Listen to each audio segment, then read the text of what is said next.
were significant. Arguably, the most successful group of Muslims in terms of interacting with the Hindu community were the Sufis. So we talked about Sufis previously, but just as a recap, they were more of mystics. They were incredibly devout, and they did not focus on the strict doctrines of their religion. So it was less about Quran interpretations, and instead they emphasized each individual's personal connection to a higher power. The Sufis also allowed converts to continue certain rituals that were not recognized by Islam, so it was a little bit more open to who it would take. And it was, in general, just a religion that emphasized uh, sincerity and openness to all faiths. So this made Sufis very effective missionaries. They really attracted people from a number of different backgrounds. What I wanted to do here while I finish talking about Sufis is just in the background, I'll get the volume down here, but play their Sufi whirling dance, which we've looked at before, but nonetheless, it's just a really interesting representation of the way that they essentially pray. It's actually sort of a misnomer to call this a dance because it's actually more of a moving meditation. Let's skip ahead here so we can just watch in the background. So this will load, at least in theory. And in any case, Islam's popularity ends up leading to more Hindus focusing on their personal devotion to God. So in some ways, we could say that this has a positive effect on Hinduism in the region because, again, there was so much focus on the caste system prior to this.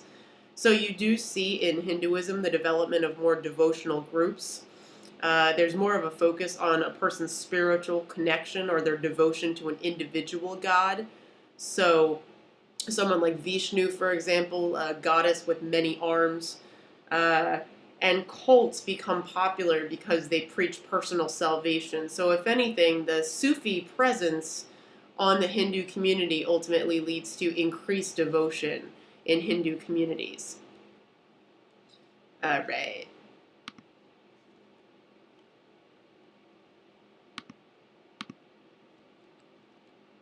Okay. So the Bhakti movement. This emerges in southern India in the 12th century CE, and this is also an important example of religious evolution. So the Bhakti movement emphasizes love and devotion to God, and it was appealing because it did not discriminate against women or people of low status. A couple of notable Bhakti figures. You have Mirabai, who was a female poet who lived in the 16th century. She became one of the most famous figures of the Bhakti movement. She also was a singer, and she sang songs of devotion to the Hindu Lord Krishna, and these songs are still popular in India today. And then there was Guru Kabir, which we see here. He was also a popular Bhakti poet, and he reminded those seeking religious truth to look upon themselves. He also stressed that the conventional sources of spirituality, whether it was Hindu, whether it was Muslim, were not the true sources of Islam. He also insisted that people focus on their personal faith and develop an emotional connection to God. And Kabir, interestingly, was born a Muslim, but then his beliefs did not fit comfortably with any particular religion. So ultimately, the Bhakti movement is not a Muslim movement by any means. It's almost a good example of a religious syncretism between Hinduism and Islam, right? So because Guru Kabir ultimately ends up not completely identifying with any organized religion, this shows us how much religious syncretism exists in India in the post-classical period. So Bhakti devotees do try to mix Hinduism and Islam. They don't do so successfully, but they do at least attempt to build bridges between these two religious communities. In terms of social structure in South Asia, when Islam reaches the region, it does not do an incredible amount to alter the basic social structure. India's caste system was still very strong, and it maintained a large degree of historical continuity. Right, the caste system lasted well into the 20th century, so it was not going anywhere. But the caste system was one of the reasons why it lasted so long was because of its flexibility. It actually started to accommodate new people to the region. So if you were not from India, let's say you were a merchant who moved to the region for trade, you actually were placed in the caste system based on how much money you made, right? So the caste system, you didn't have to be a Hindu to be part of it, right? So people in the lower castes who were born in India, at first, we said earlier, they thought that they could maybe gain social status by converting to Islam, but because the caste system remained intact, even if one did convert, this really did not do anything to elevate their social status. Another good example that shows us that social structures don't change incredibly when Islam arrives is that men and women were relegated to entirely separate social spheres. So we talked in period 1 about some controversial practices that show women's subordination. If you remember the practice of sati, which is where a woman throws herself on her husband's funeral pyre, that gives you a sense of the differences in terms of gender in India at this point in history. So what we do see still is that there's definitely a gender divide in terms of power, even after Islam reaches the region. In terms of cultural achievements, that's going to drive me crazy. Let's fix that right now. The Indian culture, okay, here we go. Hopefully that works. The Indian culture and tradition had a profound impact on the Muslim world. The Indian mathematical teachings, notably algebra and geometry, were translated into Arabic. And then actually mathematicians from India traveled to Baghdad, the capital of the Abbasid Caliphate, and when they got there, they instructed Abbasids on the finer parts of their intellectual achievements, notably in math. Also, Arab astronomers and mathematicians started to add to the body of knowledge that their Indian counterparts started, right? So what we see is that there's constant intellectual communication between India and the Muslim world, which adds to their already wealthy array of knowledge. One of the most important legacies of this is the numeral system. So the Arab numeral system is the base for the number structure that we use between 0 and 9, which we see here below. Ultimately, the Arabic numerals, even though one would think that they were only Arab by the name of them, they actually originated from Indian mathematics. So it was the Indian mathematicians that acknowledged the number 0 in a very early period.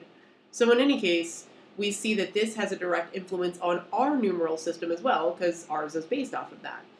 And then also in terms of architecture, we see a lot of syncretism. This is a temple that actually, it still stands in Delhi. It is a mosque, but it was built over a Hindu temple. So we see that architecture is representing almost a blend of pre-existing Hindu cultures with new Muslim ones. Oftentimes you see that the sultans in northern India, in this Delhi Sultanate, would model their buildings, on the one hand, off of Hindu art, so they continue to emphasize the sort of intricate artistic details of Hindu art with the geometric patterns that were preferred by Muslim architects. And again, I don't know if I said the name of this, but this is the best example. This is Kitab Minar, which is a mosque that stands in Delhi. Again, it was built over a Hindu temple. In terms of language, a new language develops in northern India called Urdu.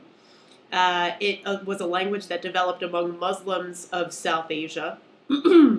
So it's a Hindi-based language, and it's a Sanskrit and Hindi-based language, and it's also derived from Arabic and Farsi, which is a Persian language. So Urdu follows the same grammar pattern as Hindi, which is the same language that's spoken among North Indians. And Urdu also uses a lot of the vocabulary of Arabic and Farsi. It is still one of the official languages of Pakistan. And what's interesting about Urdu is, again, just like Swahili, it shows us it's a language of syncretism, right? It has roots in Hindi, it has roots in Farsi, and it has roots in Arabic. So these different regions that are constantly interacting actually result in a new language. And the sound of Urdu worked very well with spoken literature and poetry, and its creation was a testament to all these different cultural interactions that took place within South Asia during the Delhi Sultanate. So let's briefly talk about Southeast Asia. So we're talking about Oceania predominantly. Also places like Cambodia and Thailand and Burma. So, all of these places were heavily influenced by South Asia, or India, if we want to just make it more simple. So, Indian merchants had contact with Southeast Asian lands as early as 500 BCE. And merchants introduced Indian goods, such as gold, silver, and metal, and textile goods to the region, and they brought back fine spices in exchange. So again, a lot of times we think of India as the spice capital of the world, but it really is. It's this area. It's Malaysia. It is Indonesia. These are areas that have a wide array of spices. So when this trade connection begins, what we see is that Southeast Asia is introduced to the culture of South Asia. So Hinduism and Buddhism start to spread to the region through trade. The Hindu texts like the Ramayana and Mahabharata epics were popular among the rulers of the region called Funan, which is here. So that's present-day Vietnam, Cambodia, and Thailand. So the Funan rulers of the 1st to 6th century CE read these books very frequently, and they used the ideas to reinforce their ideas of kingship. And rulers in the Funan region conducted their royal business in the language of Sanskrit, which was an Indian language. They also used the Sanskrit word for king, which is Raja, to refer to themselves. Okay, and most of their subjects actually continue to worship their local deities. So despite the fact that you do see a Hindu and Buddhist influence in the region, as far as the local population was concerned, not much changed with respect to religion. Over time, you do see that Hinduism is accepted in the larger culture. The Funan rulers profited from India-China trade connections because they controlled part of Malaysia that actually looked out on this very narrow waterway called the Strait of Malacca. This is one of the only shortcuts to get from the Bay of Bengal and the Indian Ocean to the South China Sea. So if you want to trade between India and China by water, you essentially have to pass through the Strait of Malacca. And so by controlling this region, the Funan people became very wealthy. The Funans also developed a strong agricultural output because they developed extensive irrigation systems. And eventually, people from outside of Funan ended up invading and occupying the region and destroying their irrigation system in the process. Other Southeast Asian kingdoms that we should know about, I would say you should be familiar with the kingdom of Angkor, which is in present-day Cambodia. It was along the Mekong River Valley, and it had sophisticated agriculture. It used an irrigation and drainage system, which ultimately allowed multiple harvests each year. This is also possible because this region is very warm. This is very close to the equator, and so you can grow virtually all year round. The only reason why you had to stop growing at a certain point was because of the monsoon season, but by developing technology to work with, developing the technology to drain fields more efficiently, they were able to a certain extent, control the monsoon rains. The kingdom of Angkor lasted for more than 500 years, so from 889 to 1431 CE.